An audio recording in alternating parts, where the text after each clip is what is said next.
Hello everyone, আজকে আমি আলোচনা করছি ক্লাস 11-এর সেমিস্টার 1-এর প্রথম টপিক, সেটি হচ্ছে রাষ্ট্রবিজ্ঞানের প্রকৃতি এবং পরিধি সম্পর্কে।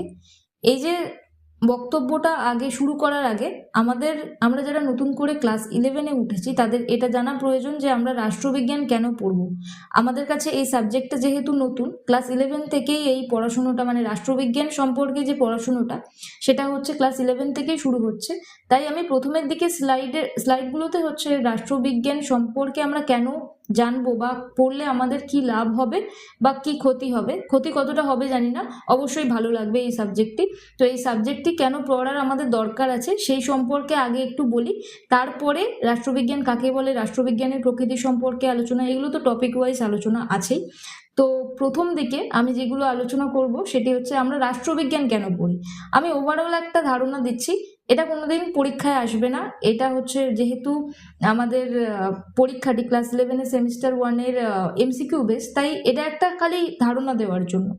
তো রাষ্ট্রবিজ্ঞানের যে পড়ার প্রয়োজনীয়তা আছে তার প্রথম পয়েন্ট হিসেবে আমি লিখেছি যে সচেতন নাগরিকত্ব। রাষ্ট্রবিজ্ঞান পাঠের মাধ্যমে নাগরিকরা তাদের অধিকার, কর্তব্য এবং গণতন্ত্রের মূল ভিত্তি সম্পর্কে জানতে পারে, যা একটি দেশের গণতান্ত্রিক ব্যবস্থাকে মজবুত করে। আমরা যারা নতুন ক্লাস 11-এ উঠেছি তারা গণতন্ত্র সম্পর্কে জানতে পারবো। আমরা যারা নতুন ক্লাস 11-এ উঠেছি অধিকার কি, স্বাধীনতা কি, কর্তব্য কি, আমাদের আমাদের কি কি সাংবিধানিক বৈশিষ্ট্য আছে, এই সমস্ত কিছু সম্পর্কে, আমাদের যে কি কি রাজনৈতিক কর্তব্য আছে এই সমস্ত কিছু সম্পর্কে আমাদের একটা ধারণা দেওয়া হবে। বিভিন্ন যখন আরো পরবর্তীতে যদি কোনোদিন রাষ্ট্রবিজ্ঞান নিয়ে পড়ি তাহলে এই ধারণাটা আরো বিস্তার লাভ করবে, আরো বেশি বেশি করে আমরা জানতে পারবো। তারপরে হচ্ছে শাসন ব্যবস্থা ও নীতি নির্ধারণ, সরকার কিভাবে গঠিত হয়, এটা একদম রাষ্ট্রের একদম কোর, একদম মূল ইম্পর্টেন্ট কাজ, যেটা হচ্ছে সরকার কিভাবে গঠিত হয়, আইনসভা কি কাজ করে, জনহিতকর নীতিগুলো কিভাবে বাস্তবায়িত হয়। জনহিতকর মানে মানুষের কল্যাণের জন্য যে নীতিগুলো আছে সেইগুলো কিভাবে বাস্তবায়িত হয় সেই সম্পর্কে স্বচ্ছ ধারণা পাওয়া যায়। আমরা যেরকম যদি আইন বিষয়ে পড়ি তাহলে বিভিন্ন ল নিয়ে পড়তে হয়, বিভিন্ন সংবিধানে মানে কনস্টিটিউশনে কি কি জিনিস আছে সেইগুলো সম্পর্কে জানা যায়। ইতিহাস পড়লে যেমন বিভিন্ন ঐতিহাসিকদের নিয়ে জানা যায়, বিভিন্ন ঐতিহাসিক যে কাহিনী আছে সেগুলো সম্পর্কে জানা যায়। ঠিক একইভাবে রাষ্ট্রবিজ্ঞান পড়লেও আমরা জানতে পারি রাষ্ট্রের যে কার্যাবলী আছে, এছাড়া আরও অনেক কিছু, রাষ্ট্রের মধ্যে থাকা মানুষের কি অধিকার আছে, মানুষের কি স্বাধীনতা আছে, সাম্য বলতে কি বোঝায়, গণতন্ত্র বলতে কি বোঝায়, এই সমস্ত সম্পর্কে হচ্ছে বিস্তারিত ধারণা যারা রাষ্ট্রবিজ্ঞান নিয়ে পড়াশুনো করেছে বা করবে পরবর্তীতে তারা এইগুলো সম্পর্কে জানতে পারবে। তারপরে কি বৈশ্বিক প্রেক্ষাপট বোঝা, বর্তমান বিশ্বায়ন এবং তথ্য প্রযুক্তির যুগে আন্তর্জাতিক রাজনীতি, জলবায়ু পরিবর্তন, বৈশ্বিক নিরাপত্তা মানে আন্তর্জাতিক নিরাপত্তা এবং বিভিন্ন রাষ্ট্রের মধ্যেকার যে সম্পর্ক আছে মানে তুলনামূলক আলোচনা, এই রাষ্ট্রের সঙ্গে ওই রাষ্ট্রের কি কি মিল আছে বা কি কি অমিল আছে সেইগুলো বুঝতে গেলে রাষ্ট্রবিজ্ঞান অপরিহার্য। এগুলো বুঝতে গেলে তো রাষ্ট্রবিজ্ঞান পড়তে হবে, যে কোন দেশের সঙ্গে কোন দেশের কতটা কি হচ্ছে পার্থক্য আছে বা একই জিনিস আছে, ঠিক আছে। দেন সুশাসন এবং ন্যায় বিচার, সমাজে বিভিন্ন স্তরে ক্ষমতার অপব্যবহার রোধ এবং ন্যায় বিচার প্রতিষ্ঠা এবং সুশাসন সুনিশ্চিত করার জন্য প্রয়োজনীয় তাত্ত্বিক এবং ব্যবহারিক জ্ঞান এই শাস্ত্র থেকেই পাওয়া যায়। বিভিন্ন রাষ্ট্রবিজ্ঞানী আছে, বিভিন্ন তাত্ত্বিক আছে, বিভিন্ন দার্শনিক আছে যারা শাসন প্রতিষ্ঠার লক্ষ্যে, ন্যায় বিচার প্রতিষ্ঠার লক্ষ্যে বিভিন্ন ধরনের ধারণা পোষণ করেন, মানে বিভিন্ন ধরনের মত দিয়েছিলেন। তো সেইগুলো সম্পর্কেও আমরা জানতে পারি, এটাই হচ্ছে এই পয়েন্টের মূল বক্তব্য। এবং সামাজিক উন্নয়ন এবং শান্তি, দারিদ্র্য, বেকারত্ব এবং বর্ণ বৈষম্যের মতো সামাজিক যে সমস্যাগুলো আছে মানে এখনকার দিনে আধুনিক যুগে যেগুলো উঠে আসছে সেইগুলো কিভাবে রাজনৈতিক সিদ্ধান্তের মাধ্যমে বা পাবলিক পলিসির মাধ্যমে, কিভাবে বিভিন্ন জননীতির মাধ্যমে হচ্ছে সেইগুলোর সমাধান করা যায়, সেগুলো রাষ্ট্রবিজ্ঞানের আলোচনার অন্যতম বিষয়। শুধু এইগুলোই নয়, বাট আমি খালি এই কটা পয়েন্ট দিয়েছি একটা ওভারঅল বোঝার জন্য যে আমাদের কেন রাষ্ট্রবিজ্ঞান পড়া দরকার। এইগুলো পড়লে মানে রাষ্ট্রবিজ্ঞান পড়লে আমরা কি কি ধারণা লাভ করতে পারি বা কতটা আমরা যেতে পারি, ঠিক আছে। এবারে রাষ্ট্রবিজ্ঞান শব্দটির উৎপত্তি কিভাবে হয়েছে, বিবর্তন কিভাবে হয়েছে সেইটি সম্পর্কে আলোচনা করি। তো রাষ্ট্রবিজ্ঞান এটা তো একটা বাংলা ভাষা, কিন্তু এর তো ইংরেজি টার্মও আছে। তো ইংরেজি যে রাজনীতি বা পলিটিক্স এই শব্দটি এসেছে প্রাচীন গ্রিক শব্দ পোলিস থেকে, যার অর্থ হলো নগর রাষ্ট্র। নগর রাষ্ট্র মানে কি, তখনকার দিনে এথেন্স, স্পার্টা মানে গ্রিসের যে হচ্ছে ছোট ছোট নগর রাষ্ট্রগুলো ছিল, যেখানে এই প্লেটো, অ্যারিস্টটলের মতো লোকেরা বাস করতো এবং যারা রাষ্ট্রবিজ্ঞান সম্পর্কে মানে খুব সুসংবদ্ধ ধারণা না দিলেও একটা আবছা আবছা ধারণা দিয়ে যায়, এবং যাদের হাত ধরে আস্তে আস্তে পরবর্তীতে এই রাষ্ট্রবিজ্ঞান যে বিষয়টি আরো বিস্তার লাভ করে। ঠিক আছে, দার্শনিক যিনি অ্যারিস্টটল ছিলেন, তিনি রাষ্ট্রবিজ্ঞানের জনক, কারণ তিনি প্রথম পলিটিক্স শব্দটি ব্যবহার করেন। এই পলিটিক্স এনার গ্রন্থের নাম, মানে অ্যারিস্টটলের গ্রন্থের নামই হলো পলিটিক্স, এবং এই শব্দটি হচ্ছে ইনি প্রথম ব্যবহার করেন। যে কিভাবে, আবার ইনি এটাও করেন যে যেখানে 158টি সংবিধানের একটা তুলনামূলক আলোচনা করেছেন বিভিন্ন নগর রাষ্ট্রের সঙ্গে, বিভিন্ন নগর রাষ্ট্রের তুলনা, কি কি মিল কি কি অমিল আছে সেই সম্পর্কে। ঠিক আছে, তো এর পরবর্তী স্লাইডে যাই, যেখানে রাষ্ট্রবিজ্ঞানের সংজ্ঞা নিয়ে বিভিন্ন তাত্ত্বিকদের মধ্যে বা রাষ্ট্রবিজ্ঞানীদের মধ্যে বিভিন্ন মতভেদ ছিল। তো সেই মতভেদগুলো যদি পেরোই আমরা, সেখানে দুটি প্রধান দৃষ্টিকোণ দেখতে পাই। একটা হচ্ছে ক্লাসিক্যাল বা যেটা একদম পুরনো বা যেটা ঐতিহ্যগত প্রতিষ্ঠান কেন্দ্রিক, আর একটা হচ্ছে আধুনিক বা আচরণবাদী দৃষ্টিভঙ্গি। এখন যারা ক্লাসিক্যাল বা যারা পুরনো, যারা ঐতিহ্যগত দৃষ্টিভঙ্গি পোষণ করেন, তাদের ধারণার সঙ্গে অনেকটাই অমিল হবে যারা আধুনিক ধারণা পোষণ করে রাষ্ট্রবিজ্ঞান সম্পর্কে। মানে মুদ্রা কথা হচ্ছে, রাষ্ট্রবিজ্ঞান সম্পর্কে তাদের কি ধারণা সেটা আধুনিক কালে একরকম আর প্রাচীনকালে আর একরকম ছিল। ঠিক আছে, আগে ঐতিহ্যবাহী বা যে প্রাচীনকালে বা ক্লাসিক্যাল যে ধারণাগুলো ছিল সেগুলো সম্পর্কে আলোচনা করি। ঐতিহ্যগতভাবে রাষ্ট্রবিজ্ঞান বলতে রাষ্ট্র ও সরকারের আনুষ্ঠানিক কাঠামো মানে আইন বিভাগ, শাসন বিভাগ, এই সমস্ত কিছুর হচ্ছে কার্যাবলীর অধ্যয়নকে বোঝানো হতো। এবং ঊনবিংশ শতক এবং বিংশ শতাব্দীর শুরুর দিকে রাষ্ট্রবিজ্ঞানীরা মনে করতেন এই শাস্ত্রের মূল লক্ষ্য হলো রাষ্ট্র নামক প্রতিষ্ঠানটিকে বোঝা। রাষ্ট্রের অস্তিত্ব তো আমরা মানে দেখতে পাই না, রাষ্ট্রের যে কাজ সেগুলো বাস্তবায়ন করে কে? সরকার। তো এই যে সরকার ব্যবস্থা আছে, সরকারের বিভিন্ন ভাগ আছে, বিভিন্ন ধরনের প্রতিষ্ঠানের যে আলোচনা, সেইগুলোই হচ্ছে এই ঐতিহ্যগত বা ক্লাসিক্যাল যারা তাত্ত্বিক ছিল, রাষ্ট্রবিজ্ঞানী ছিল, তারা হচ্ছে এই ধরনের আলোচনাগুলো করতেন। তো এদের সঙ্গে আধুনিকদেরও হচ্ছে অনেকটা অমিল পাবো। তো যারা আধুনিক তাত্ত্বিক ছিলেন না, যারা ঐতিহ্যগত তাত্ত্বিক ছিলেন, তাদের ধারণায় রাষ্ট্রবিজ্ঞান কি, এখানে JW গার্নারের মতে রাষ্ট্রবিজ্ঞানের শুরু এবং সমাপ্তি রাষ্ট্রকে নিয়ে। এখানে বলা হচ্ছে যে রাষ্ট্রবিজ্ঞান আমাদের যে বিষয়টি আছে, এই বিষয়ে শুরু ও সমাপ্তি রাষ্ট্রকে নিয়ে। রাষ্ট্রের বাইরে গিয়ে কিছু হতে পারে না। কেন কিছু হতে পারে না? কারণ যদি আমি আরো বড় এক্সাম্পল দিই, তাহলে ধরো তুমি জন্মেছো একটা পরিবারে, তাহলে সেই পরিবারে তুমি ছোট থেকেই শুরু করে তোমার মৃত্যুর দিন পর্যন্ত যেটুকু ধারণা তুমি পেয়েছো সমাজ সম্পর্কে, পরিবেশ সম্পর্কে, রাষ্ট্র সম্পর্কে, সবকিছু সম্পর্কে, এগুলো সবই রাষ্ট্রের মধ্যে। তুমি একটু রাষ্ট্রের বাইরে যেতে পারবে না কখনো। কেন, কিভাবে যেতে পারবে না? ধরো তোমার ভাই বা তোমার বোন আছে, তোমার সাথে তোমার বাবা বা মা তোমার জন্য কোনো একটা খেলনা আনলো, সব থেকে ভালো দেখতে যেটা, সেটা সবসময় তুমিই নেবে, আর সব থেকে খারাপ পচা ছোট জিনিসটা সেটা তুমি তোমার ভাই বা বোনকে দেবে। এখানে কি, এখানে আমার মানে আমি যে হচ্ছে সব থেকে ভালো জিনিসটা বেছে নিলাম, তার রাজনৈতিক ধারণা কিন্তু বিকাশ লাভ করেনি, কিন্তু আমার জন্মের পর থেকেই যে একটা ক্ষমতা, যে একটা টেন্ডেন্সি আমার মধ্যে তৈরি হয়ে গেছে, সেটাই আমার রাষ্ট্রবিজ্ঞানের কথা বলে এবং বড় হয়ে সেটা বিকাশ লাভ করে। তো আমাদের জন্মের দিন থেকে শুরু করে আমাদের মৃত্যুর আগের দিন পর্যন্ত সবসময় হচ্ছে এই যে রাষ্ট্রবিজ্ঞান, রাষ্ট্রের যে কার্যকলাপ, এগুলো আমরা করতে থাকি। অনেকে বলেন যে হচ্ছে আমি রাজনীতি সম্পর্কে হচ্ছে খুব বেশি বক্তব্য পোষণ করি না, বা রাজনীতি সম্পর্কে খুব একটা ভালো মত পোষণ করে না, এটাই রাজনীতি থেকে অনেকে দূরে থাকে। কিন্তু কেউ রাজনীতি থেকে দূরে থাকতে পারে না। যে রাজনীতিকে অনীহা পোষণ করে বা রাজনীতিকে একদম পরোক্ষ চোখে থাকে, সেও রাষ্ট্রবিজ্ঞানের পার্ট, আর যে হচ্ছে রাজনীতিতে একদম অ্যাক্টিভ পার্টিসিপেশন যার আছে, সেও হচ্ছে রাজনীতির পার্ট। তো JW গার্নার এটাই বললেন যে রাষ্ট্রবিজ্ঞানের শুরু এবং সমাপ্তি রাষ্ট্রকে নিয়ে। ঠিক আছে। গেটেল যেটা মনে করেন, গেটেল বলেন যে রাষ্ট্রবিজ্ঞান হলো রাষ্ট্রের অতীত, বর্তমান এবং ভবিষ্যতের ঐতিহাসিক অনুসন্ধান এবং রাজনৈতিক প্রতিষ্ঠান ও তত্ত্বের বিশ্লেষণ। রাষ্ট্রের অতীত কি ছিল? রাষ্ট্র কি অতীতে রাষ্ট্র হিসেবে বিকাশ লাভ করেছিল? তখন তো হচ্ছে প্রধান হিসেবে, মানে একটা গোষ্ঠীর প্রধান হিসেবে, গোষ্ঠী প্রধান হিসেবে থাকতো। তো তখন তো রাষ্ট্র নামক এই যে প্রতিষ্ঠানের জন্ম লাভ করেনি, এবং রাষ্ট্রের কাজকে বাস্তবায়িত করার জন্য সরকারের কোনো ভূমিকা তখন দেখা যেত না। তাই জন্য রাষ্ট্রের অতীত অবশ্যই ছিল, বর্তমান আছে, এবং ভবিষ্যতে রাষ্ট্রটা কোন পর্যায়ে যাবে সেইটার যে ঐতিহাসিক অনুসন্ধান এবং রাজনৈতিক প্রতিষ্ঠান এবং তাত্ত্বিক বিশ্লেষণের কথা বা হচ্ছে সংজ্ঞা কে দিয়েছিলেন? গেটেল। এবার আসি আধুনিক দৃষ্টিভঙ্গিতে, বা আধুনিক যারা তাত্ত্বিক ছিলেন, রাষ্ট্রবিজ্ঞানী ছিলেন, তারা রাষ্ট্রবিজ্ঞান সম্পর্কে, রাষ্ট্রবিজ্ঞান কাকে বলে সম্পর্কে কি মত পোষণ করেন। তো আধুনিক সংজ্ঞায় রাষ্ট্রের মূল ভিত্তি হলো ক্ষমতা ও কর্তৃত্ব। এই আধুনিক দৃষ্টিভঙ্গির আলোচনা শুরু হয় কবে থেকে?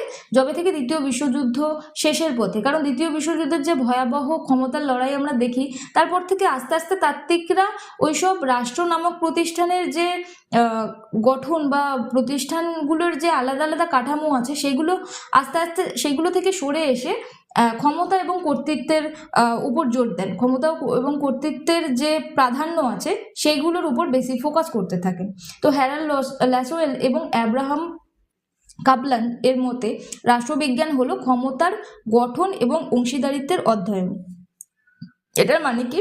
এটার মানে হচ্ছে রাষ্ট্রবিজ্ঞান হলো ক্ষমতার গঠন, মানে এখানে যারা রাজনৈতিক বা ব্যক্তিত্ব আছে, মানে রাজনৈতিক নেতা আছে, তারা ক্ষমতার জন্যই আসে, এবং অংশীদারিত্ব তারা ভাগাভাগি করে নেয়, তাদের মধ্যে যে পাওয়ার, তাদের মধ্যে যে ক্ষমতা থাকে সেগুলো তাদের মধ্যেই হচ্ছে ভাগাভাগি করে নেয়। এরপরে আসে ডেভিড স্টোনের মতে, যেটা একটা খুব গুরুত্বপূর্ণ মত রাষ্ট্রবিজ্ঞান সম্পর্কে ডেভিড স্টোন দিয়েছিল, এবং এটা খুবই গুরুত্বপূর্ণ, যেটা হচ্ছে সমাজের মূল্যবোধের কর্তৃত্বমূলক বরাদ্দ। এটার এই শব্দগুলোর মধ্যে, মানে যেগুলো স্টোন দিয়েছিলেন সেইগুলোর মধ্যে 3-4টে শব্দ যেগুলো খুব কঠিন লাগতে পারে, কিন্তু কঠিন এমনও কিছু না। এখানে সমাজে মূল্যবোধ, সমাজে মানে যেখানে আমরা যে সমাজে বাস করি, এই পুরো রাষ্ট্রটাই তো একটা সমাজকে ঘিরে গঠিত হচ্ছে। তো এই সমাজে মূল্যবোধের মানে আমরা, মানে আমাদের জীবনের বিভিন্ন চাহিদা আছে, আমাদের শিক্ষার চাহিদা আছে, আমাদের খাদ্যের চাহিদা আছে, আমাদের স্বাধীনতার চাহিদা আছে, আমাদের ভবিষ্যৎ সুরক্ষা করার জন্য আমাদের ব্যক্তি বিশেষের কাজের দরকার আছে, মানে চাকরির ক্ষেত্রে সুনিশ্চয়তার দরকার আছে। আমাদের এই যে সুনিশ্চয়তাগুলো কে পূরণ করবে? কর্তৃত্বমূলক বরাদ্দ। কর্তৃত্ব মানে কি? এখানে যে অথরিটিতে বসে আছে, মানে সরকারের, মানে যারা সরকারি কর্মচারী, তারাই হচ্ছে আমাদের এই যে ডিম্যান্ড, আমাদের যে দাবিগুলো সেগুলো পূরণ করবে। এবং বরাদ্দ মানে বন্টন, মানে কে কিভাবে কতটা শিক্ষা পাবে, কে কিভাবে কতটা চাকরি পাবে, কে কোন জায়গায় কিভাবে রিজার্ভেশন পাবে, এই সমস্ত কিছুর একটা ব্যবস্থাকেই বলা হচ্ছে রাষ্ট্রবিজ্ঞান। ঠিক আছে, এবার আসা যাক রাষ্ট্রবিজ্ঞানের প্রকৃতি এবং পরিধি সম্পর্কে। আগে প্রকৃতি নিয়ে আলোচনা করি, দেন পরিধি। তো রাষ্ট্রবিজ্ঞানের প্রকৃতি নিয়ে বিভিন্ন তর্ক বিতর্ক আছে, কারণ এটি বিজ্ঞান নাকি এটি কলা, এটা নিয়ে, মানে এটা সায়েন্স নাকি এটি আর্টস, এটা নিয়ে বিভিন্ন দ্বন্দ্ব আছে বা মতভেদ আছে। আগে আসি রাষ্ট্রবিজ্ঞান বিজ্ঞান হিসেবে কিভাবে আমরা বিজ্ঞান কেন এটাকে বলবো সেটা আমাদের জানা উচিত, কারণ এটি পদ্ধতিগত জ্ঞান দেয়। বিজ্ঞান মানেই হলো কোনো বিষয় সম্পর্কে সুশৃঙ্খল এবং পদ্ধতিগত জ্ঞান।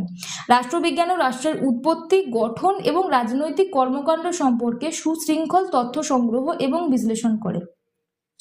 আমরা যখন ভোটের সময় দেখি, ভোটের সময় কি দেখি আমরা? ভোটের সময় যখন বিভিন্ন রাজনৈতিক পার্টি, তারা বিভিন্ন মানুষ বিভিন্ন পার্টিকে ভোট দিয়েছে, ধরো রাজনৈতিক পার্টি 4টে বা 5টা রাজনৈতিক পার্টি আছে, তো ভোটের সময় বিভিন্ন নিউজ চ্যানেলে আমরা যেভাবে দেখি কোন পার্টি জিতবে সেটা নিয়ে বিভিন্ন পোল তৈরি হয়, বা কোনো যারা নিউজ প্রেজেন্টার আছে বা হচ্ছে যারা রিপোর্টার আছে, তারা মানুষের কাছে গিয়ে মত নেয়, মানে জনমত নেয় যে তাদের কোন পার্টিকে পছন্দ।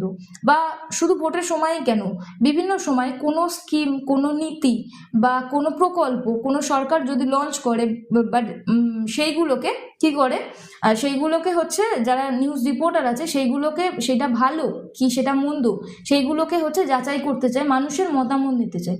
তো রাষ্ট্রবিজ্ঞানই হলো হচ্ছে এখানে পদ্ধতিগত জ্ঞান দিতে থাকে, যেখানে শুধুমাত্র বিজ্ঞান বলতে কি বোঝায়? বিজ্ঞান বলতে যেখানে শুধুমাত্র কৃত্রিম অবস্থায় ওইসব পরীক্ষা নিরীক্ষার বাইরেও তো একটা অবস্থা আছে, মানুষের যে কার্যকলাপ, মানুষের যে রাজনৈতিক আচরণ, এই সমস্ত কিছুর কে হচ্ছে পরীক্ষা করে। তো এই জন্য এটা পদ্ধতিগত জ্ঞান দেয়। দেন পর্যবেক্ষণ এবং পরীক্ষা, বিজ্ঞানের মতো রাষ্ট্রবিজ্ঞানেও পর্যবেক্ষণ পদ্ধতির ব্যবহার হয়। যদিও প্রাকৃতিক বিজ্ঞানের মতো গবেষণাগারে সম্ভব নয়, তবে বিভিন্ন দেশের শাসন ব্যবস্থা, রাজনৈতিক ঘটনা প্রবাহের পর্যবেক্ষণ করে সাধারণ সত্যে উপনীত হয়। বিভিন্ন রাষ্ট্রের বিভিন্ন হচ্ছে কি বলবো তুলনামূলক আলোচনা করে, যেগুলো আমি প্রথমের দিকে বললামই। বিভিন্ন দেশের সঙ্গে তুলনা করলে সেই দেশের কি মিল আছে আর এই দেশের সঙ্গে কি কি অমিল আছে সেগুলো তো আমাদের জানা যায়। এবং কার্যকারণ সম্পর্ক, এবং বিজ্ঞানে যেমন প্রতিটি কাজের পিছনে কারণ থাকে এবং তারা কার্যকারণ সম্পর্ক প্রতিষ্ঠা করে, মানে যারা বিজ্ঞান নিয়ে পড়াশোনা করেছে বা গবেষণা করছে তারা হচ্ছে বিভিন্ন কাজের পিছনে যে কারণ থাকে বা কার্যকারণ সম্পর্ক বের করে, রাষ্ট্রবিজ্ঞানেও তেমন রাজনৈতিক ঘটনার কার্যকারণ সম্পর্ক খোঁজে।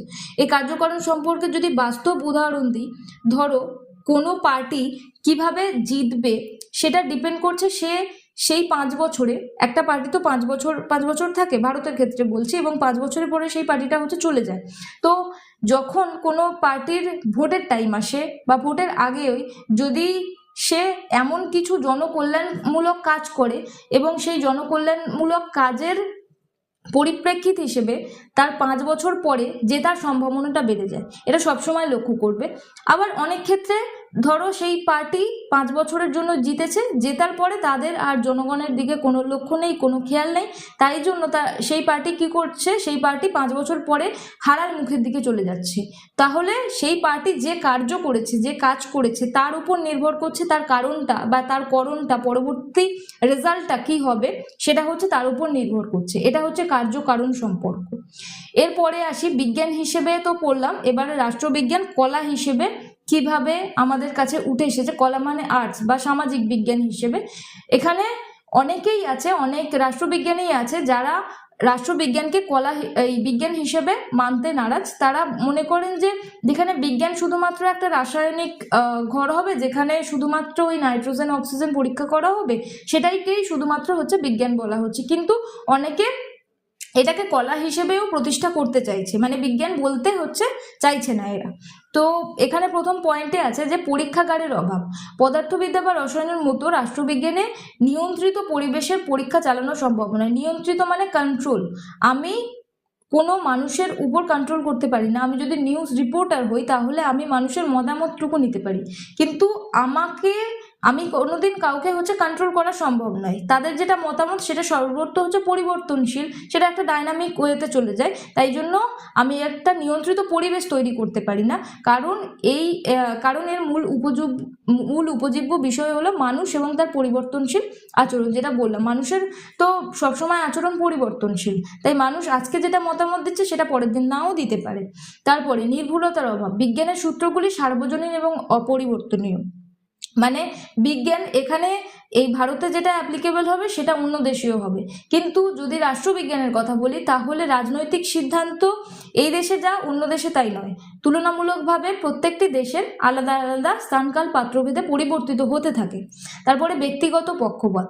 একজন বিজ্ঞানীর গবেষণায় তার ব্যক্তিগত আবেগে প্রভাব ফেলে না। বিজ্ঞানী মানে সায়েন্সের কথা বলছি, যারা সায়েন্টিস্ট আছে তাদের যে ব্যক্তিগত আবেগ আছে সেটা তাদের যে গবেষণা আছে সেখানে প্রভাব ফেলে না। কিন্তু একজন রাষ্ট্রবিজ্ঞানী যখন কোনো আদর্শ সরকার বা সরকারি যে কাঠামো সেই সম্পর্কে গবেষণা করতে চান, তখন তার নিজস্ব রাজনৈতিক বিশ্বাস এবং মূল্যবোধ সেখানে প্রতিফলিত হয়। ঠিক আছে, এবার আসি সামাজিক বিজ্ঞান হিসেবে সমন্বয়। আধুনিক যুগের রাষ্ট্রবিজ্ঞানকে একটি সামাজিক বিজ্ঞান বা সোশ্যাল সায়েন্স হিসেবে দেখে। এটি প্রাকৃতিক বিজ্ঞানের মতো নির্ভুল না হলেও এটি অভিজ্ঞতালব্ধ তথ্যের উপর ভিত্তি করে গড়ে ওঠে এবং এটি একটি পদ্ধতিগত বিদ্যা। সামাজিক বিজ্ঞান মানে কি, সমাজের প্রত্যেকটি মানুষকে নিয়ে কথা বলে এবং সমাজের মানুষের কিভাবে ভালো হবে, কোন কোন জিনিস আরো উন্নত করলে মানুষের ভালো হতে পারে, মানুষের কল্যাণ হতে পারে, সেইগুলো নিয়ে কথা বলে। তাই জন্য এটা সোশ্যাল সায়েন্স এবং এটি প্রাকৃতিক বিজ্ঞানের মতো নির্ভুল না হলেও এটি অভিজ্ঞতালব্ধ তথ্যের মাধ্যমে। অভিজ্ঞতা মানে হচ্ছে এখানে মানুষ যেহেতু জানে মানুষের আগের অবস্থাটা কি ছিল, এবং মানুষের কাছে যখন সেইভাবে জনমত নেওয়া হবে, সেই অভিজ্ঞতার ভিত্তিতে তারা সমস্ত কিছুর উত্তর দেবে। তাই জন্য এটা অভিজ্ঞতালব্ধ তথ্যের ভিত্তিতে। এবং 1950 থেকে 1960-এর দশকে আচরণবাদী বিপ্লব রাষ্ট্রবিজ্ঞানকে আরো বেশি বৈজ্ঞানিক এবং পরিসংখ্যান নির্ভর করে তুলেছে। আচরণবাদী মানে কি? যেখানে মানুষের আচরণ নিয়ে যখন থেকে আলোচনা করা হচ্ছে সেটা হচ্ছে আচরণবাদী। সুতরাং রাষ্ট্রবিজ্ঞান যেমন তত্ত্ব গবেষণার দিক থেকে একটি বিজ্ঞান, তেমন প্রয়োগ এবং শাসনের দিক থেকে একটি শিল্প বা কলা বা আর্টস। ঠিক আছে, এবার যাই পরের স্লাইডে, যেখানে রাষ্ট্রবিজ্ঞানের পরিধি সম্পর্কে আলোচনা করব। পরিধি সম্পর্কে আলোচনা, পরিধি মানে কি? পরিধি এখানে রাষ্ট্রবিজ্ঞান কতদূর নিয়ে আলোচনা করে, মানে কতদূর এর বিস্তৃতি আছে, কি কি নিয়ে আলোচনা করে সেটা নিয়ে ইউনেস্কো, যেটা 1948 সালে বিভিন্ন ধরনের পরিধি, রাষ্ট্রবিজ্ঞানের কি কি পরিধি হওয়া উচিত সেই সম্পর্কে 3-4টি পয়েন্ট দেয়। তো ইউনেস্কো হচ্ছে, যেটা ইউনেস্কো মানে কি? একটা ইন্টারন্যাশনাল অর্গানাইজেশন, যেটা হচ্ছে কালচারাল দিকটা দেখে। তো এই অর্গানাইজেশন 3-4টে পয়েন্ট দেয় যেখানে রাষ্ট্রবিজ্ঞানের কতদূর যেতে পারে, মানে রাষ্ট্রবিজ্ঞান কতটা জিনিস নিয়ে আলোচনা করতে পারে সেই সম্পর্কে মত দেন। তো প্রথমেই আছে রাজনৈতিক তত্ত্ব বা পলিটিক্যাল থিওরি। রাজনৈতিক তত্ত্ব মানে এর মধ্যে রয়েছে রাজনৈতিক চিন্তাধারার ইতিহাস এবং বিভিন্ন ধরনের রাজনৈতিক ধারণা, যেমন গণতন্ত্র, সাম্য, স্বাধীনতা, বিচার, সার্বভৌমত্বের তাত্ত্বিক বিশ্লেষণ। গণতন্ত্র মানে জনগণের তন্ত্র, জনগণের শাসন সম্পর্কে যে ধারণা। সাম্য মানে মানুষের যে মানে সমতামূলক অবস্থান সমাজে, নারী পুরুষ সবাই সমান এবং ধনী দরিদ্রের দিক থেকেও সবাই সমান। স্বাধীনতা, প্রত্যেকটা মানুষ যেভাবে স্বাধীনতা পাবে। বিচার এবং সার্বভৌমত্বের এই যে তাত্ত্বিক বিশ্লেষণ, এইগুলো হচ্ছে রাষ্ট্রবিজ্ঞান করে থাকে। তারপরে রাজনৈতিক প্রতিষ্ঠান, সংবিধান, জাতীয় ও স্থানীয় সরকার। স্থানীয় সরকার মানে আমাদের যে রাজ্যের সরকারগুলো আছে সেইগুলোকে স্থানীয় সরকার বলে। এবং সরকারি প্রশাসন তুলনামূলক শাসন ব্যবস্থায় অন্তর্ভুক্ত। আইন বিভাগ, শাসন বিভাগ এবং বিচার বিভাগের যে বিভিন্ন কার্যাবলী আছে সেই সম্পর্কেও আলোচনা করে। বিভিন্ন রাজনৈতিক প্রতিষ্ঠান, আমাদের যে সরকার আছে সেটাও তো একটা প্রতিষ্ঠান, চোখে না দেখা গেলেও প্রতিষ্ঠানকে তো আমরা প্রতিষ্ঠানই বলবো। তো বিভিন্ন যে প্রতিষ্ঠানগুলো আছে সেইগুলো সম্পর্কেও রাষ্ট্রবিজ্ঞান আলোচনা করে। বারবার মনে রাখতে হবে আমরা রাষ্ট্রবিজ্ঞানের পরিধি সম্পর্কে আলোচনা করছি। পরিধি মানে এর বিস্তার কতটা, মানে রাষ্ট্রবিজ্ঞান কি কি বিষয় নিয়ে আলোচনা করে সেইটা সম্পর্কে আমরা বলছি, এবং এগুলো সবই দেওয়া ইউনেস্কোর। 3 নম্বরে হচ্ছে রাজনৈতিক গতিশীলতা বা পলিটিক্যাল ডাইনামিক্স। রাজনৈতিক যে দলসমূহ আছে, বিভিন্ন পার্টি আছে, সেইগুলো সম্পর্কে জনমত, রাজনৈতিক অংশগ্রহণ, স্বার্থান্বেষী গোষ্ঠী বা ইন্টারেস্ট গ্রুপ, ইলেকশন মানে নির্বাচন সংক্রান্ত যে বিষয় বলি এই বিভাগের অন্তর্ভুক্ত। মানে ইলেকশন কমিশনের কার্যাবলী আছে, রাজনৈতিক অংশগ্রহণ বা মানুষের পলিটিক্যাল যে পার্টিসিপেশন, রাজনৈতিক আচরণ, পলিটিক্যাল কালচার মানে মানুষের যে রাজনৈতিক সংস্কৃতি আছে, জনমত কি কি আছে, এই সমস্ত কিছু সম্পর্কে আলোচনা করে। তারপরে আন্তর্জাতিক সম্পর্ক নিয়ে তো আলোচনা করেই, কারণ তুলনামূলক আলোচনা তো করলে অন্য দেশের আলোচনার সঙ্গে আমার দেশের আলোচনা তো জড়িয়ে পড়বে, তাই জন্য আন্তর্জাতিক সম্পর্কের আলোচনাও করে। যেমন আন্তর্জাতিক রাজনীতি, বিশ্ব সংস্থা শুধুমাত্র এক দেশের সঙ্গে অন্য দেশের আলোচনার বাইরে গিয়েও যে পৃথিবীকে, এই বিশ্বকে এক সাথে রাখার জন্য যে বিভিন্ন সংস্থা তৈরি হয়েছে, ইন্টারন্যাশনালি যে যে সংস্থা তৈরি হয়েছে সেইগুলো সম্পর্কে আলোচনা করে। যে বিভিন্ন আন্তর্জাতিক আইন তৈরি হয়েছে, যে বিভিন্ন কূটনৈতিক স্তরে আলোচনা শুরু হয়েছে, সেই সব কিছু সম্পর্কে আলোচনা করে। এটার মানে কি? এটার মানে যদি আমি একটা রাষ্ট্রের মধ্যে অবস্থান করি, আমার জন্য বিভিন্ন নীতি নিয়ম আছে, তো প্রত্যেক নাগরিকের জন্য বিভিন্ন নীতি নিয়ম আছে। তো আন্তর্জাতিক স্তরেও হচ্ছে রাষ্ট্র এক একটা মানুষ, প্রত্যেকটা রাষ্ট্র এক একজন হচ্ছে মানুষ। তো এই প্রত্যেকটা রাষ্ট্রের বিভিন্ন কার্যাবলীকেও হচ্ছে তদারকি করা হয় আন্তর্জাতিকভাবে। এরকম আন্তর্জাতিক বিচার বিভাগ আছে, আন্তর্জাতিক বিভিন্ন সম্মেলন হয়, এই সবগুলোই হচ্ছে হয়। এইগুলোও হচ্ছে রাষ্ট্রবিজ্ঞানের আলোচনার বিষয়। এবার আসি রাষ্ট্রবিজ্ঞানের আধুনিক এবং সমসাময়িক যে পরিধি আছে, মানে এখনকার দিনে রাষ্ট্রবিজ্ঞানে যেগুলো আলোচনা করা হয়। আমি যেগুলো আলোচনা করলাম আগে সেগুলো কিন্তু পুরনো আলোচনা এমনটা নয়, এগুলো প্রথম থেকে হয়ে আসছে এবং এখনো হয় ওই আলোচনাগুলো, এবং এখনকার দিনে আরও সেই আলোচনাকে আরও বিস্তার লাভ করার জন্য আরও বিভিন্ন জিনিস অ্যাড হয়েছে এটার মধ্যে, যেখানে আছে ক্ষমতা এবং কর্তৃপক্ষের বিশ্লেষণ। দ্বিতীয় বিশ্বযুদ্ধের পর থেকে ক্ষমতা, কর্তৃপক্ষ, এইসব জিনিসগুলো খুব একদম পাতি হয়ে গেছে, এইগুলো সম্পর্কে আলোচনা আরও বেশি বেশি করে হচ্ছে, পাওয়ার সম্পর্কে আলোচনা হচ্ছে। তো ক্ষমতা কিভাবে তৈরি হয়, কিভাবে তা প্রয়োগ করা যায়, ক্ষমতার বৈধতা, মানে সেই ক্ষমতাটা কতটা লেজিটিমেট, মানে মানুষ কতটা সেই ক্ষমতাকে শুনবে, মানে সেটা সরকারি হতে হবে, বুঝতে পেরেছো? তো হচ্ছে কিভাবে অর্জিত হয় সেই ক্ষমতাগুলি, এই শাস্ত্রের প্রধান আলোচ্য বিষয় হচ্ছে এইগুলি। জননীতি, পাবলিক পলিসি, এখানে সরকার কিভাবে স্বাস্থ্য, শিক্ষা বা পরিবেশ রক্ষা সংক্রান্ত নীতিমালা তৈরি করে এবং তা বাস্তবায়নে আমলাতন্ত্রের কি কি ভূমিকা আছে বর্তমান রাষ্ট্রবিজ্ঞানের, এটা একটা বড় অংশ। মানে মানুষের, মানে জনকল্যাণের ক্ষেত্রে সরকার কি কি স্টেপ নিয়েছে, সরকার কি কি জিনিস ইমপ্লিমেন্ট করেছে যার জন্য মানুষের আরো বেশি ভালো হবে, এটাই। তো রাজনৈতিক সমাজতত্ত্ব এবং মনস্তত্ত্ব, রাজনীতিতে ধর্মের প্রভাব, জাতিগত পরিচয়, বিভিন্ন ইন্ডিয়ার মানুষদের মধ্যে বিভিন্ন জাতিগত পরিচয় আছে না, যে জন্য হচ্ছে তারা রিজার্ভেশন পাচ্ছে। রাজনৈতিক সংস্কৃতি আছে না, রাজনৈতিক সংস্কৃতি বলতে কি বোঝায়, মানুষের রাজনৈতিক আচরণটা কেমন, মানুষ রাজনীতিতে পার্টিসিপেট করতে চাইছে না করতে চাইছে না, মানুষ রাজনীতি সম্পর্কে কি ধারণা পোষণ করছে, সেই সমস্ত কিছুই হচ্ছে রাজনৈতিক সংস্কৃতি। এবং মানুষের ভোট দেওয়ার যে মনস্তাত্ত্বিক কারণ, ভোট মানুষ কেন দেবে এবং কাকে দেবে, সেই সম্পর্কে যে মনস্তাত্ত্বিক কারণ, মানুষের আচরণ বোঝার যে জিনিসগুলো আছে, যে কার্যাবলীগুলো আছে, যে পর্যবেক্ষণ আছে, সেগুলো রাষ্ট্রবিজ্ঞানীরা করে থাকে।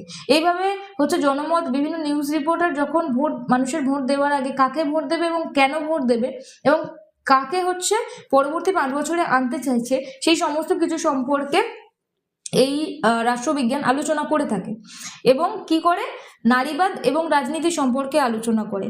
রাজনীতিতে লিঙ্গ বৈষম্য, নারীদের অংশগ্রহণ, এখনকার দিনে এটা তো একদম মেজর টপিক, কারণ নারীরা প্রথম থেকে হচ্ছে রাজনীতিতে ছিল না, হয়তো ছিল বা তাদেরকে হচ্ছে ইতিহাসের পাতায় আনা হয়নি। এবং এখনকার দিনে নারী ক্ষমতায়নে রাজনীতির বা রাষ্ট্রবিজ্ঞানের কি ভূমিকা, সেটা রাষ্ট্রবিজ্ঞান পরিধিতে নতুন মাত্রা যোগ করেছে। এবং পরিবেশ, যেটা না বললেই নয়, পরিবেশ ছাড়া তো আমরা কোনোভাবেই হচ্ছে রাষ্ট্রের অস্তিত্বকে স্বীকার করতে পারবো না।